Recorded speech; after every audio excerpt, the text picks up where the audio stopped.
I think that a lot of us have the aspiration of having that beautiful minimalist home that's the perfect amount of pared down yet still inviting and welcoming, but in practice that can be a lot harder to pull off than it sounds. And so today I want to share with you 10 minimalist home decor tips that will help you to be able to create that simple, pared down yet still welcoming and inviting home that doesn't feel sterile or like a place that you wouldn't want to live. So like I said, I've got 10 tips for you today, and let's get started with the first one, which is to choose a simple color palette.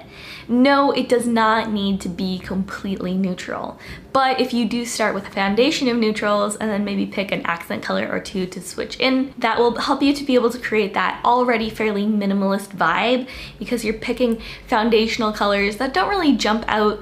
It allows perhaps an accent color or two to stand out. And neutrals are important because unlike some of the brighter colors out there, they aren't as visually busy. They blend in with your space and help make your home feel more relaxed. And so you want to build that color palette on a foundation of neutrals, and then you can choose maybe one or two other colors to mix in. Personally, I love using something like a pastel or a more earthy hue to mix in with that more neutral color palette because it does create a really relaxing color scheme, a really relaxing environment. And the colors that you pick for how you decorate your home immediately are going to help you to create a more neutral, soothing, relaxing environment that's really conducive to that minimalist style that you're wanting to create. Tip number 2 has a lot to do with the furniture that you're choosing, and that's to build from basics. Figure out what are those key pieces that you want to have in your home, whether that's a nice vintage wood dining table, a basic but functional gray sectional couch. Figure out what those basics are that are going to be super functional for you and also timeless at the same time. For those items, I would recommend investing in more quality pieces that are going to last you a long time and basically build your home decor from the foundation up. So you're going to start with those basics. What are the essential pieces, the timeless pieces, the neutral pieces that I can then build off of my home decor from. Now, when it comes to decorating your home, I'm a huge believer in having pieces of art sprinkled throughout your house to be able to just spruce up the place. And that's one of those things that you can do that really injects life and personality into your home.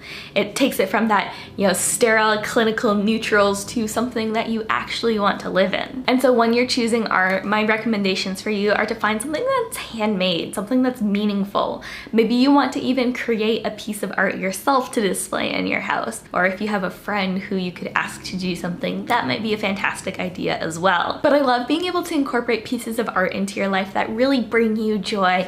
And I think that there's a lot more meaning behind the pieces of art that we're displaying if they are handmade or if they've got some special story attached to them. And this next tip is a great one that helps us to remember to avoid excess, whether it comes to the art that we're displaying or any other element of the way that we're choosing to decorate our home. And that is to remove one piece.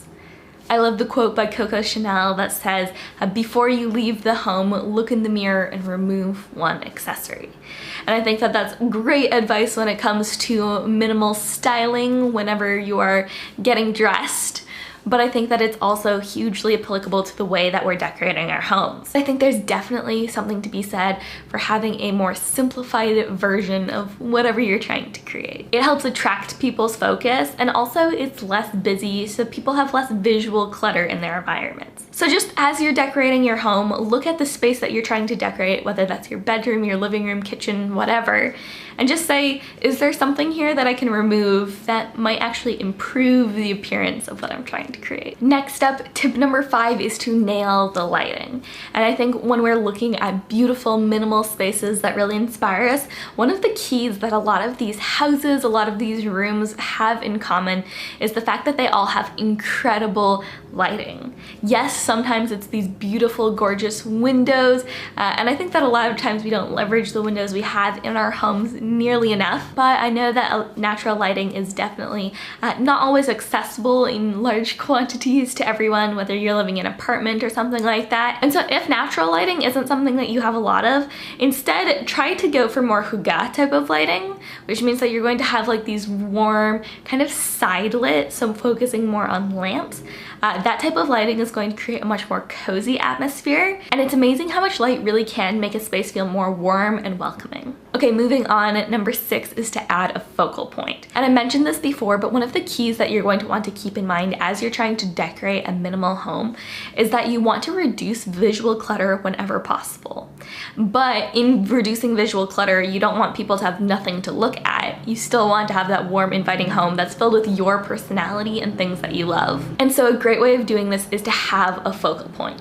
And a focal point you usually want to be a little bit more of an interesting piece. So this might be a fun piece of artwork, an interesting accent chair, whatever you want it to be. This is very much up to you, but have something that draws people's attention visually so that they have something interesting to look at. Find something that really expresses who you are as a person to put as that focal point so that people can see a little bit of your personality in the room that you're decorating. Tip number 7 is to use textures to liven up your home. And if you're using a more simplified or neutral color palette like we've been talking about, chances are there aren't going to be a ton of different colors incorporated into your home. And so one of the best ways that you can inject life into your house is to incorporate different textures. And personally, I love focusing on natural textures for this because I think that they really do inject personality and really liven up your home. A wood side table perhaps, a ceramic pot, whatever that looks like for you, figure out even within the color scheme that you have, what textures might you be able to incorporate to really be able to inject personality into your home. By adding in different textures, whether that's in the form of fabrics, different mediums, whether that's mixing wood and metal together, but by adding different textures, you're able to make your home look less one-dimensional. It gives it this more layered and organic and natural feeling to it. Figure out what are some of those different materials and finishes that you can work with to really be able to add texture and detail to your home.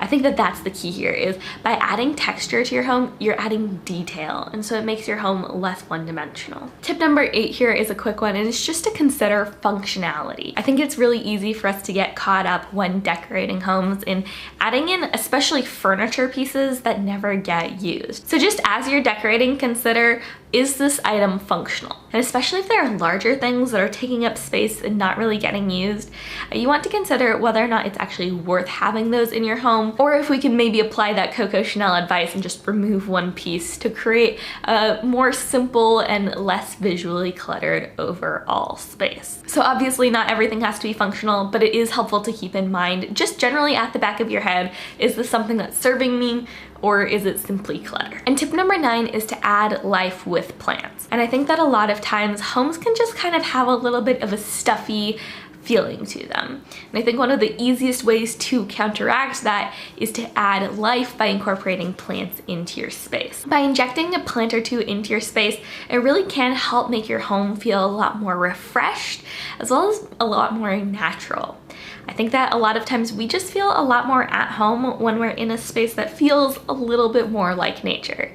And so bring nature indoors for you by incorporating a plant or two. And finally, tip number 10 is more for the aesthetic of minimalism rather than creating a minimalistically decorated home, but it's to use clean lines. Using clean lines is absolutely vital because once again, it helps to reduce visual clutter and creates a very kind of geometric look to everything that you're doing. And you can apply this when you're looking at the furniture or at the art styles, but using clean lines and finding shapes that are just more simple is once again going to help contribute to that more minimalist style that you might be looking for. So those are my 10 minimalist home decor tips, and those are all tips that I've personally used in decorating Christopher and I's fairly minimal home. And I hope that they help you, whatever style of interior design you enjoy. I hope that these tips help you to just be able to develop a more streamlined and simple version of whatever style of home decor you're trying to replicate for your personal home. I hope that these tips helped you though, and if you have any other tips that perhaps I didn't mention here, definitely be sure to leave those in the comments below. I would love to read them, and I'm sure that other people would get a lot of value from them too. And if you're here for the first time, hi, my name is Ashlyn, and I make videos every single week on this channel about minimalism and intentional living. So if you're here for the first time, I would love it if you would hit that subscribe button down below. I would love to have you join me. But that's everything I have for you today though, guys. I love you all so much. Thank you so much for watching, and I'll see you in the next one. Bye.